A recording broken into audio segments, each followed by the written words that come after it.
In today's market, if you see the role, you're not going to get into the front door. So it's always like, how do you use the back door? How do you use relationships? We definitely had technical advisors that gave them technical interviews, code reviews, stuff like that. I still talk to every single person that we hire. So many CEOs I talk to, they hire a marketer and they don't think through what is the flavor of the marketer that I need their superpower to be. Do you have a favorite interview question? I do love to pepper in some consulting questions, just to see how they think, what motivates them. Any wisdom where you've kind of like learned is throughout the arc of your career? I think the biggest thing is like the period of time that you have this person is probably going to be longer than the period of time that, you have a gap in a role that you need to fill.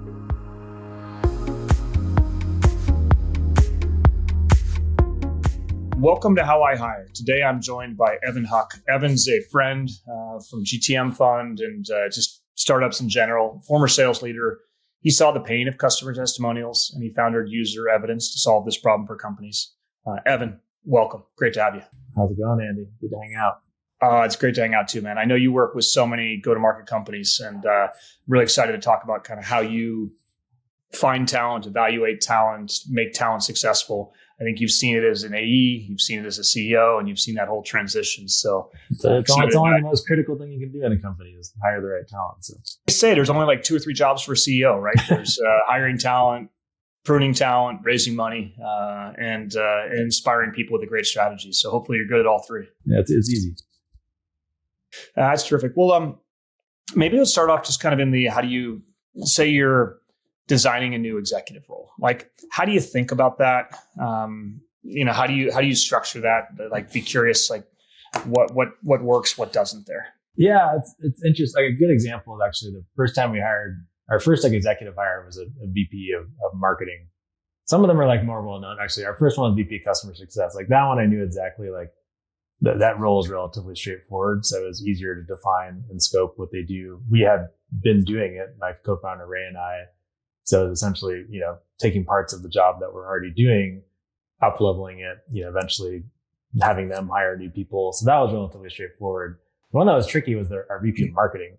I had never done marketing.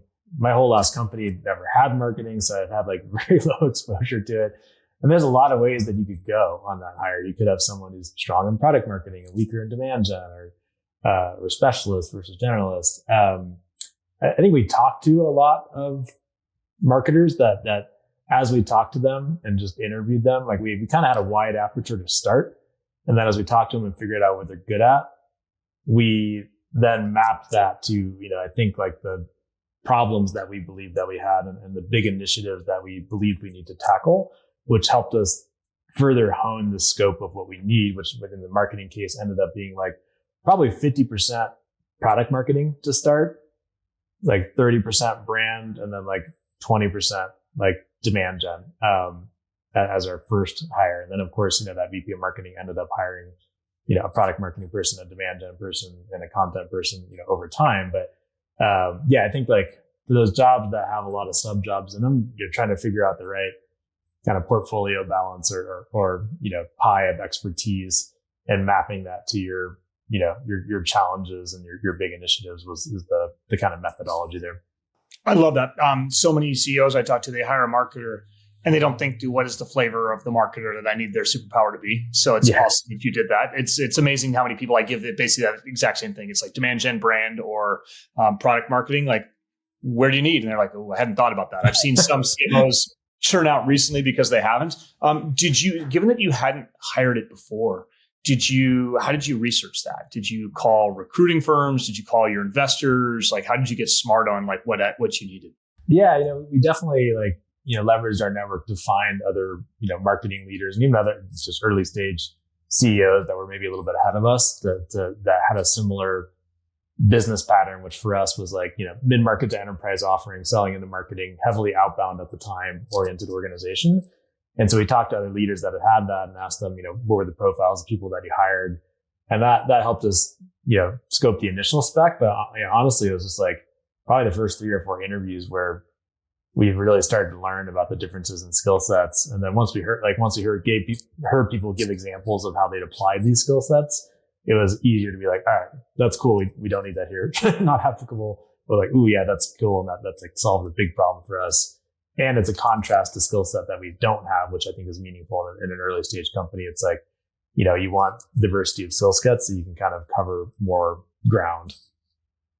Yeah. Did you, one thing I've done in the past when I've been CEO and I'm hiring roles that I've never done before, like head of CTO or something like that, is I go out and like get somebody to put them on the interview panel. Yeah, absolutely. Yes, for sure. So yeah, we did have like a marketer that we trusted on the interview panel, especially for the tech. I mean, my background is sales. We definitely had technical advisors that gave them technical interviews, code reviews, stuff like that, because we would have had no idea what we're doing. Just showing up and like, oh, this is a cool person that we would like to hang out with. Like, can work okay in sales, but not a great methodology for engineering talent. No, that's great. So now you've got the role and you're going to go out there. Like, do you post it? Do you work your network?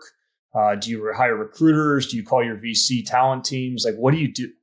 Yeah, it depends on the role. Like for the engineering ones, like the first engineer we hired, our network was, we obviously put it out to the network and post on LinkedIn and, had our investors start to, send it around. But I don't think we had great confidence that our network was super threaded and deep in technical talent.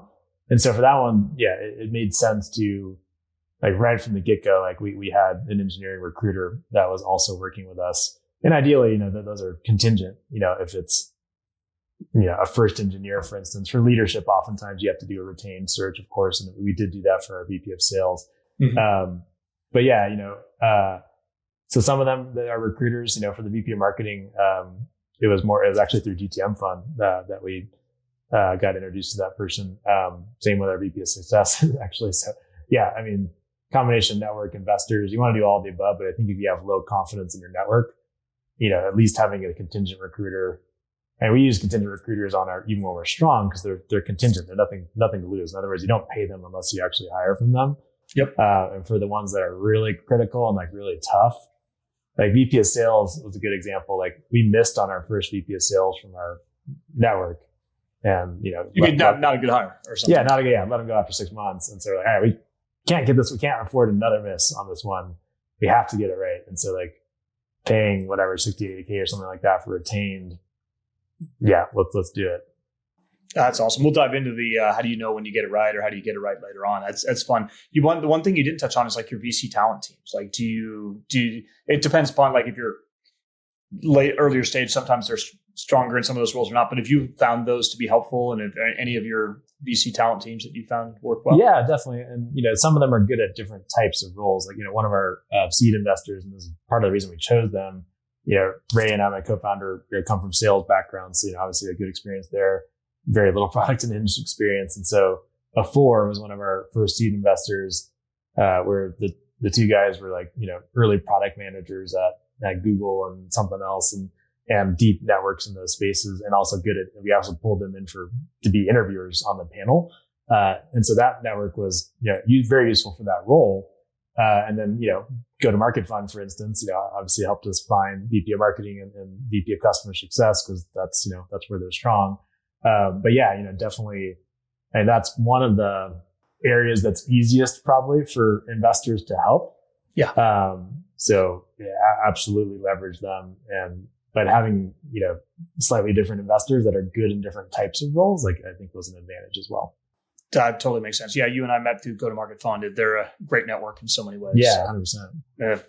Big shout out to them. Let's talk about so say you got the role, you got it out there, you got it posted. Like, how does talent find you, right? Like, especially in this market when it's so hard. Like, what can people do to break through to get to Evan?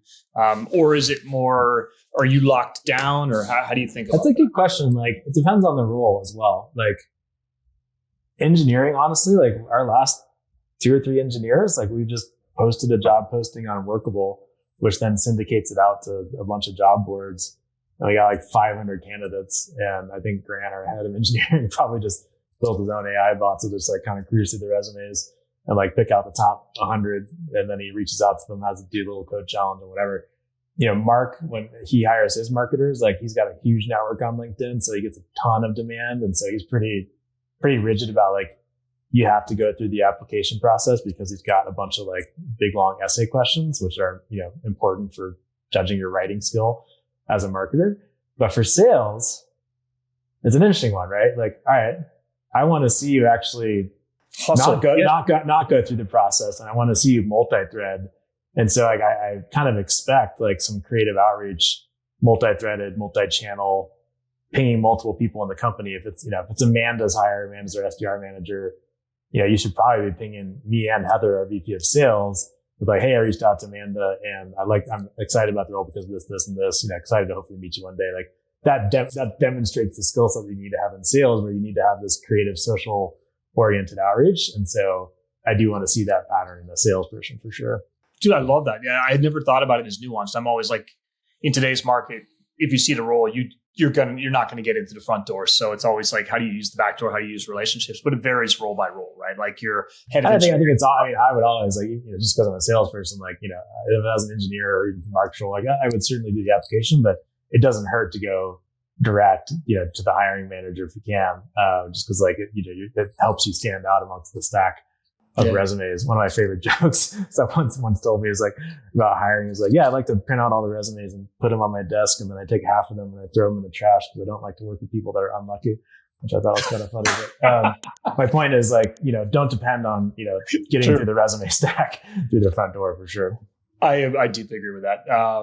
Well, how do you think, so say a role's reporting to you, like, so if you're hiring Mark or you're hiring your head of sales, where in that process are you meeting people? Is it like, are you doing first screen? Are you letting other people do it? How do you when do you engage candidates as the hiring manager? I mean, if it's my hire, if it's leadership, yeah, I'm probably the first conversation. I mean, if there's an exec search firm, obviously they do some screenings and stuff like that. But yeah, I mean, I'm pretty like, if it's like an SDR, I still talk to, we have 40 people, by the way. Yeah. I still talk to every single person that we hire. Like there's, that probably goes through 100, honestly. Again, there's no more important use of my time than like making sure we have the best and right people on my team. So I'm pretty down to like spend some time on hiring and really like, again, that's a good area to invest. There's plenty of ways to make your process more efficient, of course. And you do like sales, you want to get to a nice funnel. If you're doing 100 screens and then only 4 next calls, like something's off, right? So yeah, optimize the funnel, but like I over-index on executive spending time with people. I think that's super important. When do you think, so that talk to everybody is interesting. Like I've been listening to a lot, like many 1,000-person plus companies I have, the CEO still is the raising the bar. I'm still going to look at the packet. I may not talk to them. And maybe CEO, you can probably go to a couple hundred, because we all know UserEvidence is going to grow that fast. But you can grow to a couple hundred where you're still interviewing like director level plus type people. But where do you start at what stage do you think you won't be able to interview everyone, like the junior support person or the SDR and stuff like that? Or how do you approach that?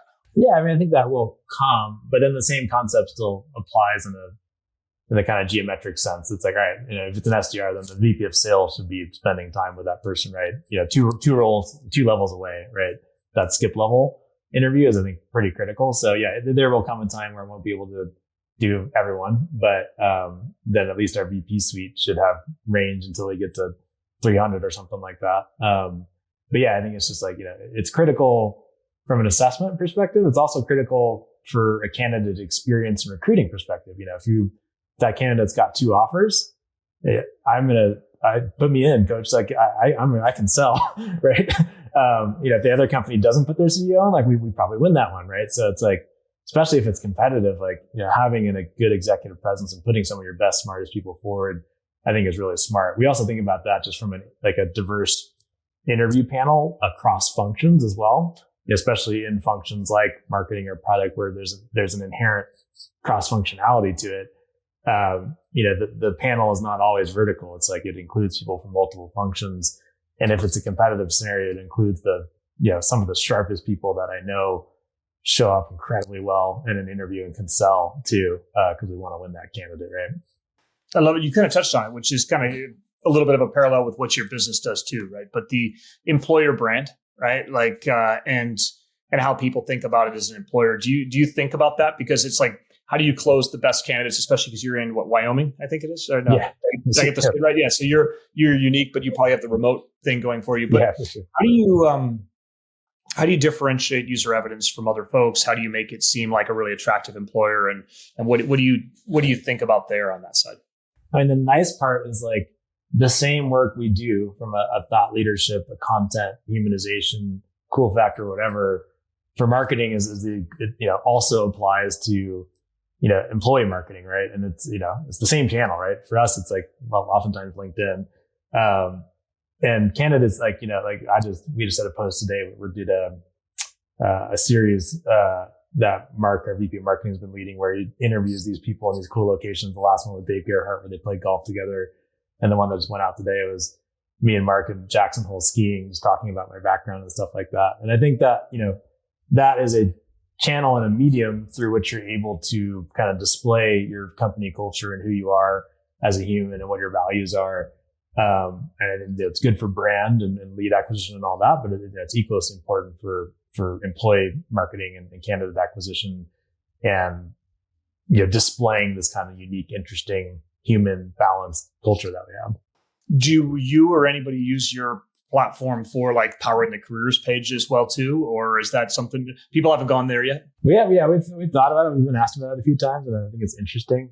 But no, we have not gotten there yet. Mainly for the purpose of just like, when people see user evidence, we want them to think, these are all verified customers, and not kind of dilute the kind of analogous to a G2, right? Like a very clear picture of who the audience is. But I do think that's interesting. I think you're right. It's probably a smaller corner use case, and you can build it yourself, and you don't. But it's like the same concept of like us versus G2. User evidence is this proactive platform to go develop content proactively rather than a review site where everyone came. Glassdoor is essentially the G2 of the employee world, right? But you could have an analogous, more platform that goes and creates content for employees. I do think that'd be a cool company. Yeah, no, that could be a cool company. Well, how do you, when you interview folks, like, do you have a favorite interview question? It depends on the role. Again, one of my favorite ones is just like, I do love to pepper in some consulting questions, just to see how they think, even if it's like, has nothing to do with their role. It's like, all right, how many gumballs would fit in this 45-foot bus? Just to like see them break down the thought process, lay out their assumptions. So my interviews are always a little bit funny like that. Like, and it's kind of a nice change of pace from like a role specific interview, because it's just like, it's fun, it's different. And I want to see, like, my main focus is, especially if it's, an SDR or something, 2 levels role where someone else has probably already done the diligence around what their experience is and their attainment and all that, is like, how do they think? Just like, what's their raw, especially in a startup, like just raw aptitude and, just IQ, EQ, what motivates them. Like, startups are hard. Obviously, like, we want this person to be around for 3+ years, that there's going to be challenges. Are they correctly intrinsically motivated? Are they really oriented towards like humility and learning and curiosity, which I think is a big thing. I mean, a lot of the people who hire, especially in sales, are like, it's their first job out of college, right? So it's really all potential that we're gauging, which is really a function of like raw IQ times your rate of learning, which is a function of humility, curiosity, tolerance for experimenting and, embracing failure. And then most importantly, it's just like, does this person seem fun to work with? Like, do they have a sense of humor? Are they like cool? Do they listen? I think that's a big one. It's like people that suck up a lot of airtime. I'm allergic to that. It's like, I've made some mishires on that. And so we call it like chill humble, where it's just like, it's a cool group. Everyone's obviously smart and accomplished, but like, you don't need to go advertise it. And like, there's a lot of space in meetings where it's just like good exchange of information in an efficient manner. So, you spend, however many hours a day at work, you want to friggin' enjoy it. And just being surrounded by smart, fun, cool people, I've learned is like great fuel to be able to go the long, difficult haul in a startup. Totally. You've probably developed a lot of pattern recognition because you've been interviewing so many people as CEO. And you said how important it was to like one of your key focus areas. How often, if it's not a direct hire for you, obviously if you're hiring it, you're the decision maker, but if it's like one level down or 2 levels down, how often do you overrule? And how do you think about that? Right. Because you are the bar raiser for culture, but there's a balance to that, right? Because you also want to. Yeah. I think the way to do that is to help, let's say it's a VP who's hiring someone underneath them, to help them frame how they're feeling about it, right? So I can tell when we debrief, it's like, sometimes the people are freaking just beaming and stoked, like, damn, I guess freaking that girl's awesome. Like, and sometimes like, yeah, like, good experience, like definitely lots of relevant experience.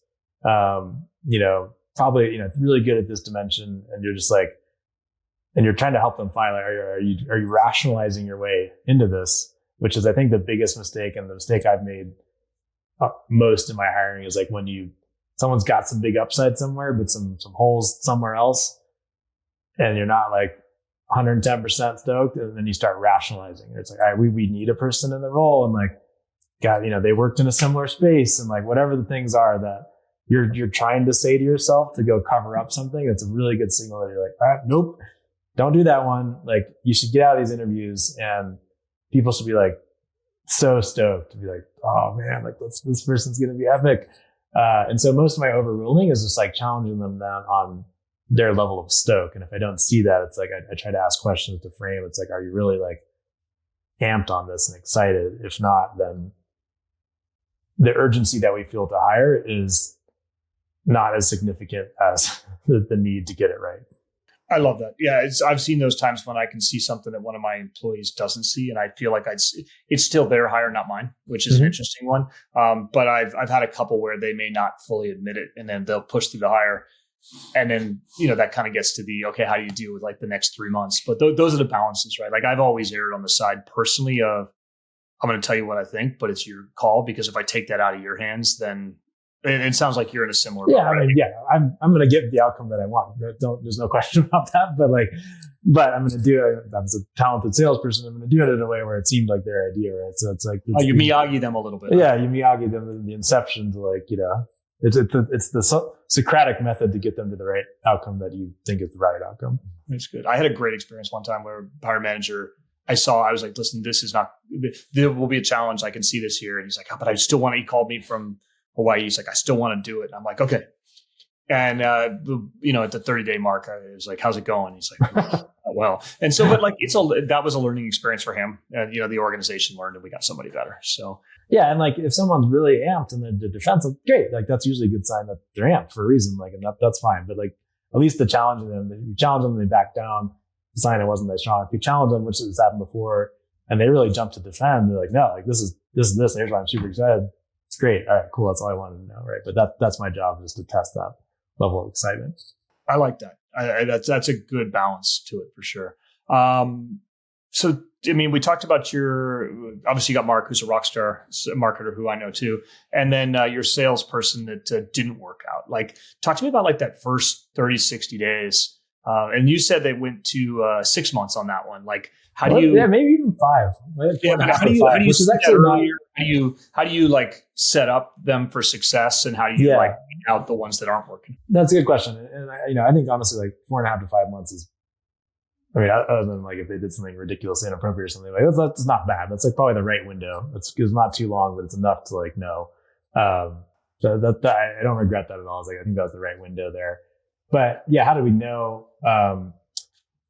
It's a combination of things, obviously. I think the biggest thing for us was like, for me, like what we needed was a leader that was like very, like had a plan that was detailed and then executed that plan. Because like I am a good like vision person, but like I'm not particularly organized, and like I'm not a good project manager or anything like that. So like, yeah, I can lead an organization through vision. We don't need more of that necessarily. Obviously, it's good to have that, but like we needed a complementary skill set.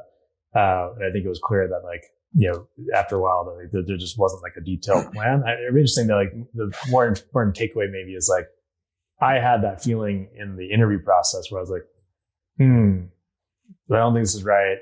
And then one of our advisors who's, very influentially, I was like super amped on this person. And my co-founder was like pretty amped, and we rationalized it. We had like a yellow flag on a reference too. Like looking back, I was like, wow, that was obvious. But like, the social dynamic of that decision making was such that everyone like rationalized to it. And so now that was a good learning experience. So it's like, all right, now I know how to recognize that rationalization when it happens. I love how candid you are on that. It's so tough, but it's like in the end, those are better decisions. And it's neat to hear like that decision process. You touched on references, right? Like, when do you do them in the process? I've always struggled with that, right? Like, do I pick up the phone and do them like right when they come in the funnel, or do I do them at the end? Or it depends what you have. I mean, like, in sales, we tend to be like obviously incredibly highly networked with that person. So it's like, we're going to have access to a lot of back channel references, like, ahead of time, or they may have come through a referral in the first place. Right. Formal references are good too. I think there's like, we even get this in our current business and user evidence, the question of like, aren't references like polished and kind of curated? And like, of course they're going to say good stuff. Yes. But if you're a good interviewer, like, you can do a really good job of differentiating the like, yeah, he was great. Like, I would definitely hire him again, versus like, that dude, yeah, top 1% of people I've worked in my career. Like, I would move mountains to work with that lady again. Like that. Yeah. So that is your job as an interviewer. Like, if you just like, tell me about your experience with them, that, how long did you work together? Would you hire him? Like, if you just like do like some of the big companies, they literally just have like a checklist of stuff, and you're not going to learn anything from that. Right. But in a startup, if you're good at reference calls, you learn a lot from those provided references. So yeah, they can be incredibly valuable. Obviously, if you can get back channel references, sometimes it can be delicate. If the person's still at a company or whatever, don't ping their CEO and be like, this person's thinking of leaving. What do you think? Because that's not cool. But if, there's other people in your network that know that person, and it's not going to impact their career trajectory or job trajectory or whatever, then yeah, take advantage of those for sure. I personally do every one of the formal ones, and then the back channel ones as well too. But it's like, I find you end up making friends with the people you're doing those references on. It's like, it's not only you learn about somebody, but you get a networking thing. And for me, the best ones are when they're like, yeah, I've worked with this person twice, and I wish I could have hired him for this role. Or a lot of people say like, I am going to hire that person if you don't in like the next 3 to 6 months. I'm like, all right, good to know. I have that all the time. Like, I will. I'm trying to hire this person too, but like, I'll recommend him. Maybe not on the how I hire for a second, but I'm just fascinated. It's like when you talked about how people use user evidence and the BS kind of like lightweight logos. I was thinking of like the 11X saga, right, where they were just like random logos on there. You guys are like the opposite of that, but it's like, I'd be curious. I know it's not the hiring, but I'm fascinated by it. Is how do you convey that depth to it in the because you're taking a logo, you're turning it into a customer testimonial. It's like user evidence for the right points in time. But like, what have you learned about that process of like what are effective testimonials and case studies, and what are not? Yeah, it's the same thing. Honestly, it's like, I mean, both are high consideration purchases essentially, right? One, you're spending $100,000 on technology. Other one, you're spending $100,000 on a person, right? Same thing. So you want to know that this thing is going to work, right? And for that, it's depth and specificity. Specificity in a buying a product sense. Does it work for someone in my industry, in my size, in my tech environment, whatever? Kind of same thing in the job too. Is like, does this person work in my environment, in my culture, at my size, at my stage, in the type of company I have in a very outbound enterprise in our case? So there's that. And then there's the depth and specificity relative to like the quality of the reference, right? There's testimonials on G2 where it's like, all right, yeah, we love Asana or whatever. It's like, all right, cool. Or like, we'll have a next logo. It's like, great. And then there's like these other ones that are like, all right, here's, 3 paragraphs on some things we like, things we didn't like, that obviously conveys a lot more like depth and honesty. And that obviously it's going to be a lot more credible, right? So the quality of the reference, like another one's like who it is too. A guy we recently hired was still employed by this company and gave me the CEO and his VP. Impressive, right? It's like, cool. That means like he's still working there. He's about to leave, but he's got enough respect from that org where he can actually provide a reference from the current company that he's at. Like, that's cool, right? That speaks volumes. Have to have direct managers from the past, right? I think is a really good indicator. A lot of people try to hide that. It's like, all right, here's a peer from my last company. And with that, the subtext on that is like, my manager wouldn't necessarily say good things. Yeah, so, again, like, if they're still at their current company, that might be delicate, but they should at least be able to provide managers from their previous companies or CEOs from their previous companies or whatever. I am with you, although I had one that didn't, and I dug in with some of the back channel references, and they were like, yeah, their manager was a total shit show. And I'm like, okay. Like, some way to triangulate that, right? Yeah. Unless they're 21 years old, in which case, whoever, right? Their parents' friend is probably sufficient. But yeah. That's awesome. Well, those are kind of the questions I had. I mean, I'm curious, is there any kind of like overall lessons from hiring that I didn't ask about that I should have asked about? Any wisdom where you've kind of like learned as throughout the arc of your career? I think the biggest thing is like the period of time that you have this person is probably going to be longer than the period of time that, you have a gap in a role that you need to fill. So I think like, I remember back to like, it was just funny. It was before we even started the company. It was like, we were raising some money and stuff. We were looking for our first engineer, and it seemed so urgent, right? Because like I couldn't start our company until we had an engineer, because Ray and I can't code. It's pre-AI. And like we looked at this one candidate, and he's like, it's pretty good. Like he was solid, but he wasn't quite right. And like I probably wanted to hire him just because I wanted to get started. And luckily, like one of my mentors, like, not the right dude. And then 3 weeks later, we talked to the guy. It was so obvious. This feels amazing. Like this is definitely the guy. But like, I think just the patience, even when you have like you really want to get a butt in the seat, just the patience to get it right, and like just keeping that bar insanely high. Like you have to come out of these things just like where you're just stoked and energized. You're like, dang, this is gonna be so fun. Like that's the feeling that you need to have, especially in your first like 20 hires, because that old adage, right? A players hire other A players and B players hire C players is true, right? So like whatever it is going to cascade down several hires later. And so getting that initial group right is just like massively critical, and you just can't compromise on it. And again, it is the fuel that then is going to fuel your future recruiting and the energy that you have in the company. So yeah, just don't compromise would be my advice. I love that. I would add one corollary to it too, which is there's an extra week or two that you can give candidates, right? So I always give the speech, which is take as long as you need to wrap up your current employer right. Because I hope you're with us for a long time, but like if you ever leave us, like do it right on the back end. Yeah, absolutely. So like, I always give every manager's like, I need a minute. And I'm like, it's okay to take an extra week or two. I love that. And I think also, especially if someone's been at a company for 3 or 4 years, which is ideally what you want to see, like take 2 weeks to go freaking travel or just chill or do whatever you do to like decompress. Like doing a 4-year stint and doing like what we hope is going to be another 4-year plus stint here, like back to back, is rough. Like you didn't get any break there. So I try to encourage people to like take at least 2 weeks after they quit their last job to just chill and like reset and relax. I think the other thing that's a fun, good hiring thing is like timelines are also just made up, right? Either from the company or the candidate, especially from the company, right? It's like, I hate to like, your offer expires in 2 days, so we don't want you to look at other companies. It's like, dude, this isn't like, look at all your options. We're not obviously standing out as like the best option, then that's your answer. Like, don't join us, right? So it's like, if anything, like make it more difficult for that person to join because like you want them to get over some bars to like really prove that they're, the right fit for both you and them. I love that, man. Well, thank you so much for taking the time. This is great. I'd say anybody that is looking for a great career with a great company, great leadership, look at Evan. And if you're looking... SDRs, we're hiring SDRs. I think that's it right now. But yeah, SDR. That's awesome. And then I truly do think the way they're doing user evidence and testimonials is so powerful. So check it out. Thank you, Evan. Good to hang out, Andy. Appreciate it.